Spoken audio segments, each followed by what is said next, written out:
Austin, Action. Nick. thanks for doing this today, man. Yeah.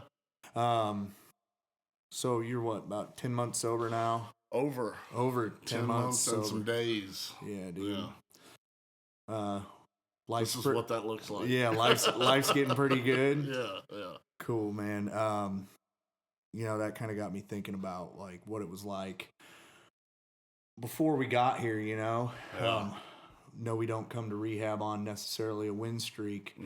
But I was hoping you'd tell me a little bit about your using and then what it felt like building up to before you got here, because I know that I was driven here with a lot of pain. Yeah.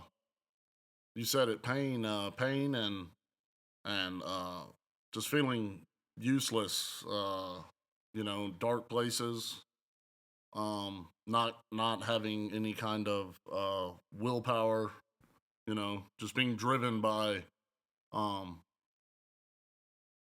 want to get what I wanted, and that, obviously it wasn't life that I wanted.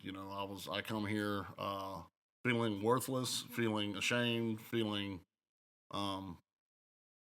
like a drag on society, if you will.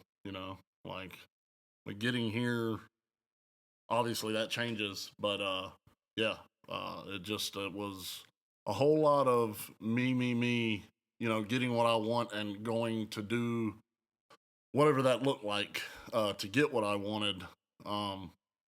Drugs, alcohol, and I would go through you to get it, lie, cheat, steal,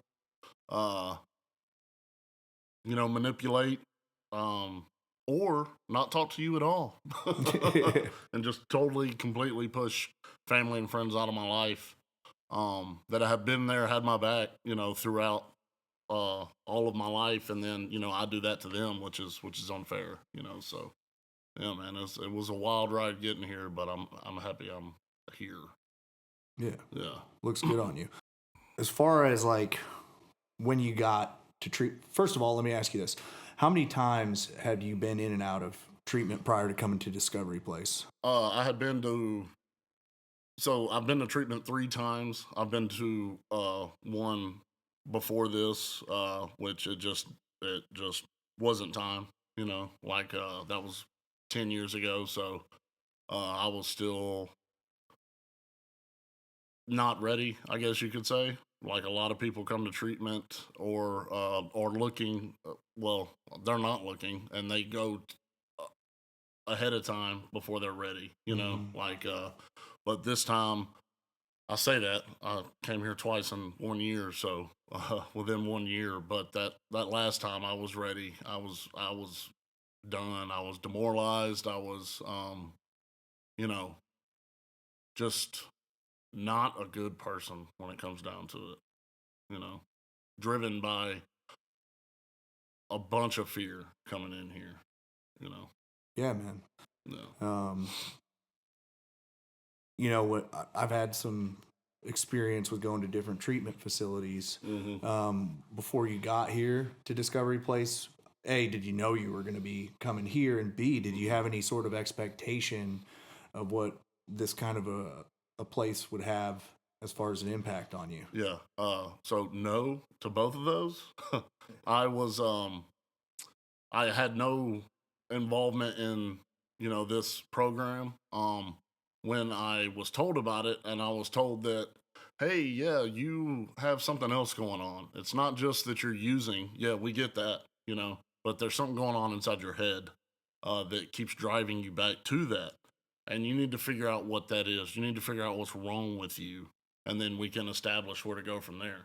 But as of right now, you're just, yes, you're using drugs and alcohol, but why do you keep going back to those? And that's what this place has done for me, is to figure out why. Yeah. A lot of people don't realize that. They think that the drugs and the alcohol are the problem, and that's not it. Like, there's more to it than just that. That's just our answer for that feeling of being numb or nothingness and everything. We go. That's what we do to get away from the core issue is. So yeah. Yeah. Yeah, sure. Whoever set this up doesn't know what they're doing. Cool, guys. How we doing? Dude, y'all are doing great. This is already All right. we're about to be top one. I'm ready. We'll keep rolling then. You seen that? Yeah. Man, so I came through Discovery Place myself. Tell me a little bit about what it was like the first day you got here, that feeling that you had when you stepped out onto the property. Yeah. And like, you know, having expectations in your head. What did it feel like when you got here? I had no expectations because I didn't know. Yeah. You know, I came here, man, I was broken and broke too, but I was broken. So before I got here, you know, I tried this and that. Like my family stood behind me 100% for me to get better, and I just kept running them over, you know. And finally, they're at their wits' end. I asked for help, and you know, my mother saved the day, thank goodness. But when I got here, man, as everybody does, you walk up the steps to Discovery Place, and somebody, for me, it was Austin. Somebody said, you know, welcome home. You know, which now looking back meant a lot. You know, because I really didn't. I mean, I had a home, but I didn't. I was, you know, running for forever. It was like a year and a half on the road, using and doing all that. But getting here and then talking to somebody who had literally been in my shoes and knew what it was like to do what I had just done, and like that instant connection, you know, that you have with someone who you can look at them and they're like, yeah, man, you know, they're laughing at your misery, which is awesome. You know, now. There wasn't a whole lot of laughing before I got here. It was a whole lot of, you know, just turmoil. But yeah, that first day, and then, you know, I got shown around the property by a fella who, like, it was just like talking to a friend, you know, that I had never met. And you find that a lot when you get into this program or these rooms. It's people that, you know, there's no they don't want anything from you. You know, they just they know where you've been, and they know what it's like to that feeling, you know. So that feeling of you want something more, you don't know how to get it, but you're willing to do just about anything, like you were to get those drugs or alcohol before you got here. Now that's that you know, just a lot of people are just desperate, and that's what I was. And it was nice to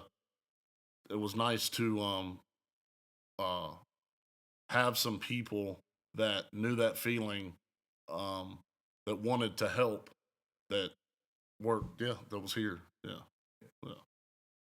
Yeah, man. And shout out to the families too and the moms for all this, because like, you know, when I first got here, I had let my family down too over and over and over, and it was painful to revisit after getting a little bit better. But like, for you, how's your relationship developed with your family since about 10 months ago, or since you even first came out here? Is it? It's a lot better. Like I talk to them, you know, like when I'm in the midst of my addiction, I don't talk to my family thinking that I'm helping them, when that's not true. Like my mother, for instance, she just wanted a phone call to know that I was alive, that I wasn't in jail, which she probably would have been happy to know that I was in jail, because I would have been safe, you know. Which that phone call did come, you know, they knew. But now they're sleeping better at night. When I was here, they were sleeping better at night. And you know, now we go to dinner and stuff like that, when that would never have happened. It's hey, how you doing? How are you? Not hey, how are you? I need this, or I need that, or when can I, or you know, it's how, you know, it's more me being. It's a lot of thanking them for just everything they've done for me, when it wasn't the same back then. Yeah, no. Yeah, I get that. You know, I'm trusted with things in life now that I Yeah. never was before. Yeah. You know, you also touched on, you know, a sense of brotherhood in the community. You know, how has that impacted your growth in your recovery process? Oh, there wouldn't be any growth in my recovery process if there wasn't a community of people around me that supported, you know, certain decisions, not all of them, because usually the decisions we make are outlandish and need to be thought about. So, yeah, no, the community's been awesome. I have found some people here who are just like me, just, you know, got here a little before me or a little after me. You know, like we're all doing this together. It's all one day at a time. You know, we all make mistakes, but we can pick each other up, you know. And or we don't even have to make the mistake. We, you know, voice it to somebody and they're like, "Really?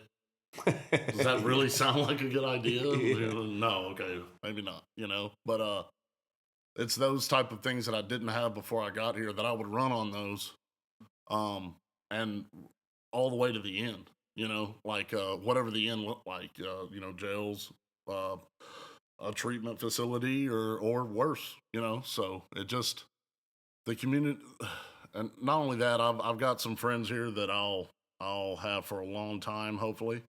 Um, uh, yeah, just the fact that everybody's been through it, and we're all striving for the same thing. Um, you can't ask for anything more than that. You know, you really can't, in my eyes. um, let's keep it light here. In early recovery, what were things that like? So I know when early on for me, I was worried that I wasn't going to have fun with this. What were some of the things that like you found some fun and joy and peace in all of this? Well, let's see. In early recovery, like I said, there wasn't a whole lot of laughter, so I was able to laugh with some of the guys because we're all, let's face it, insane. And one way or another, now you're just taking the drugs and alcohol away from an insane person. So for me, that's fun. You know, like we still do wild stuff, legal wild stuff. So yeah, I mean, just you know, we go bowling. Like I'm not a bowler, but I still go bowling and I win. You know, like because not everybody's good at it. You know, but it's you know you can still have fun. You can still everybody's competitive. You know, all that stuff that you know you used to have a beer in the hand to do. You don't have to have a beer in the hand to do. You know what I mean? Like it's fun. Life is still fun. It's a lot of fun actually. And yeah, yeah, yeah. Um, so you work here at Discovery Place now, and you and I can both attest to the fact that it's just freaking beautiful out here. You know. No. With all that said, what is it like when you get to come back and drive here every day and come to work for the place where it all started? Yeah.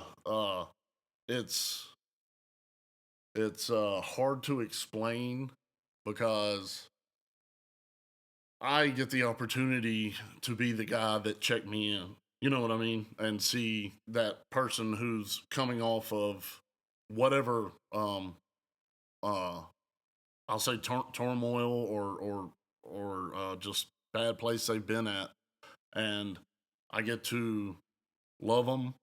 You know what I mean? And just show them some grace and say, hey man, I've been there, dude. Like I have been there. We have been there. We know what you're going through. We know the crazy little thoughts that are going inside your head, man. But here we not only that we can call you out on it. We'll be like, hey man, that's not necessarily how it needs to happen, you know. But that's what I needed in life. I needed somebody to do that, to you know show me some love and tolerance.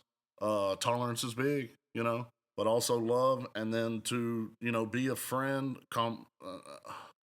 and that common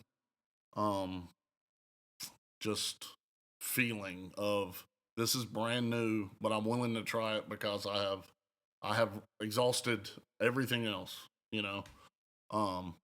And hopefully this is the place where you can get some of that, you know. I know for me, for you, I think I speak for you. Yeah. This place has done a lot, not just with my sobriety, but it's like the way I live. You know, I live a different way now. I have some integrity about myself. Like you were saying with the family, like it's not those transactional phone calls. You know, it's not. I'm calling you because I need something. I'm calling just to say, hey, you know, how are you? So yeah, that's nice.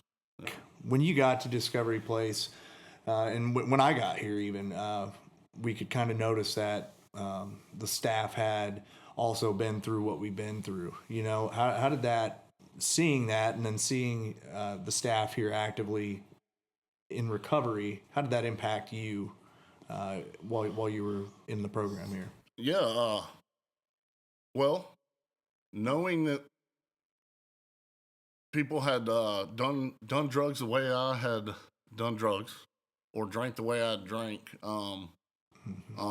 and still be a year, 2 years, a couple months clean because I couldn't get that. I couldn't get 30 days if my life depended on it.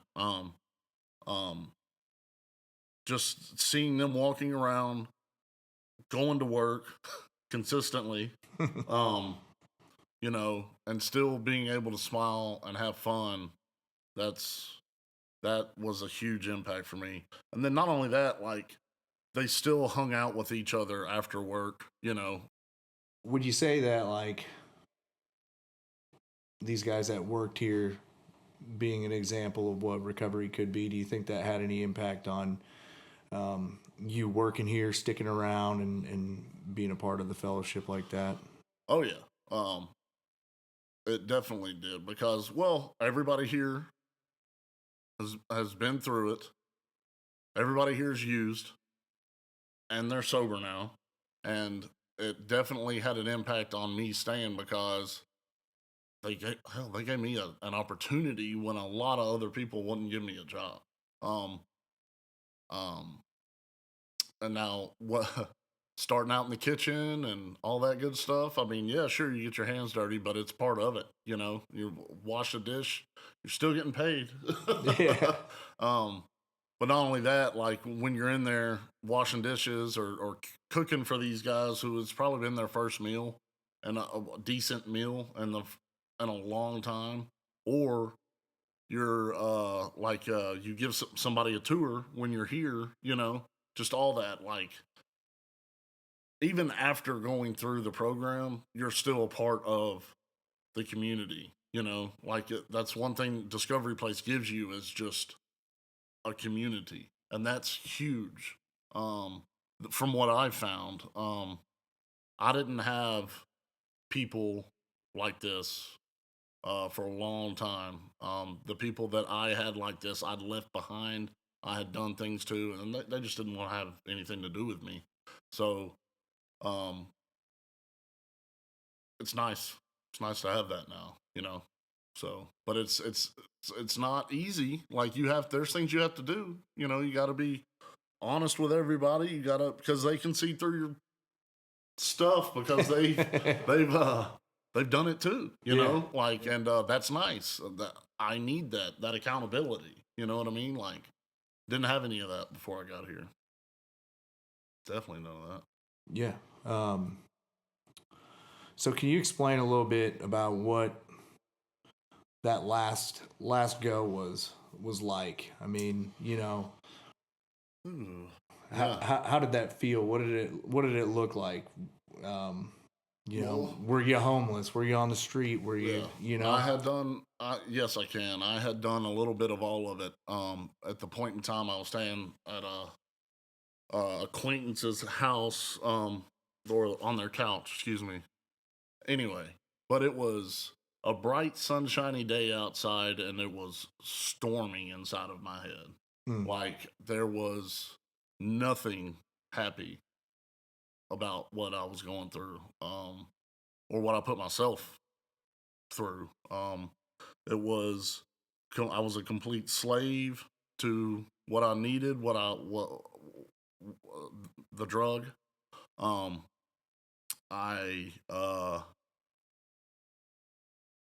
I had I had a moment of clarity that day. I was like, all right, you're 39 years old. You are a complete drag on society. You don't talk to your family. Um, you really you don't have any friends. Everybody that you talk to, it's only for one reason. Um, so here we are. What are you gonna do?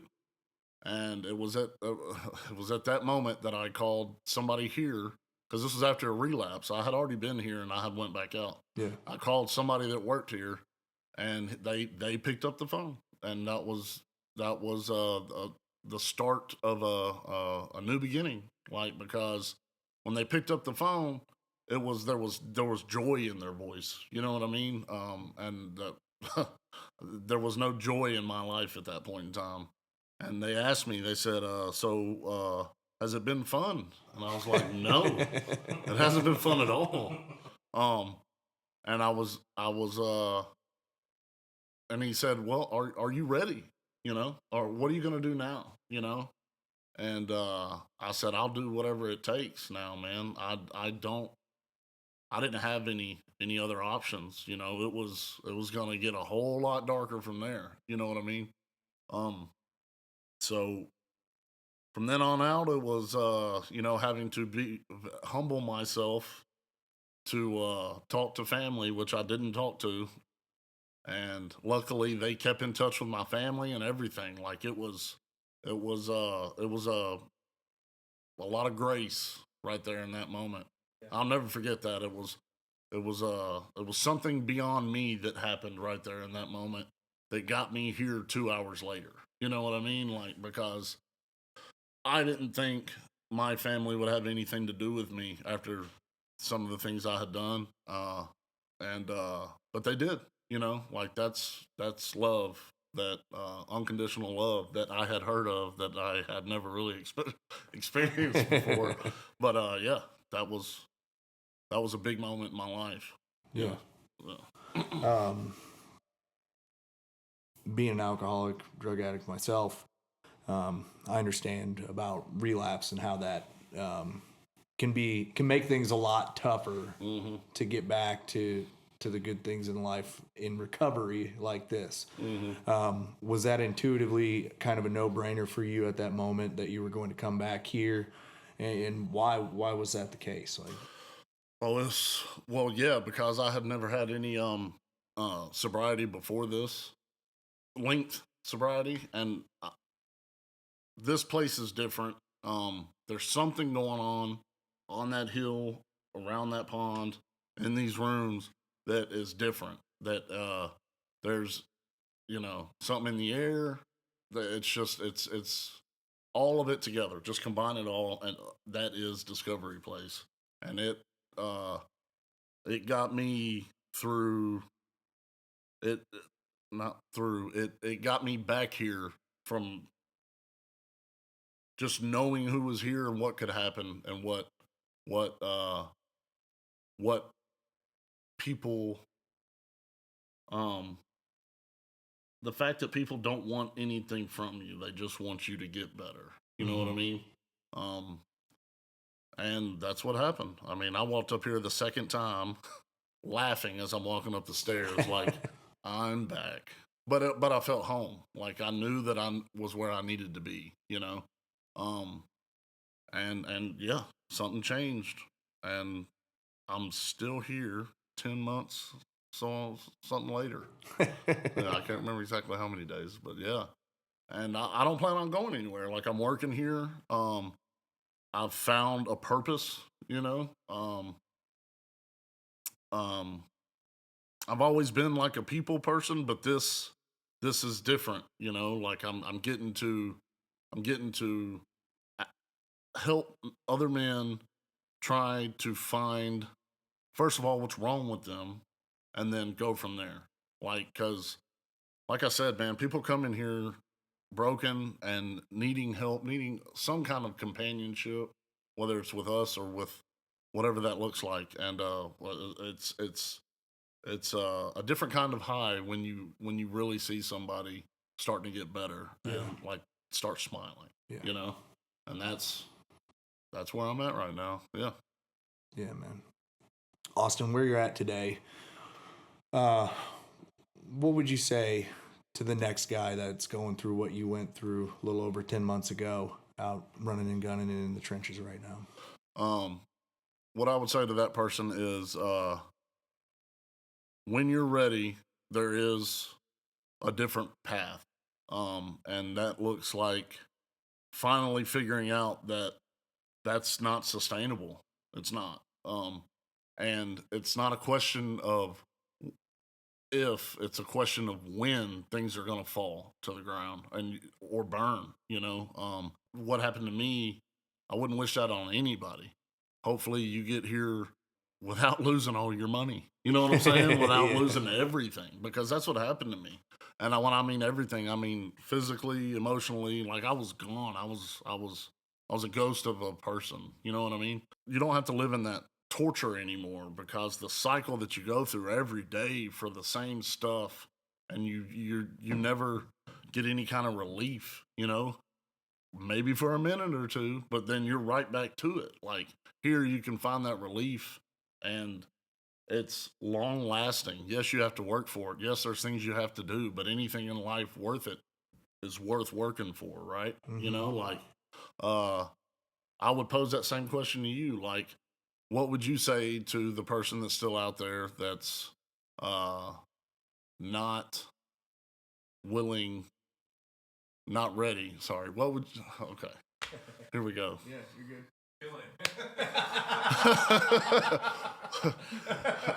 I would pose that same question to you, Nick. What would you say to the guy that's still out there, that's still, you know, running, that's still thinking he's got the world, you know, by the, you know what I mean?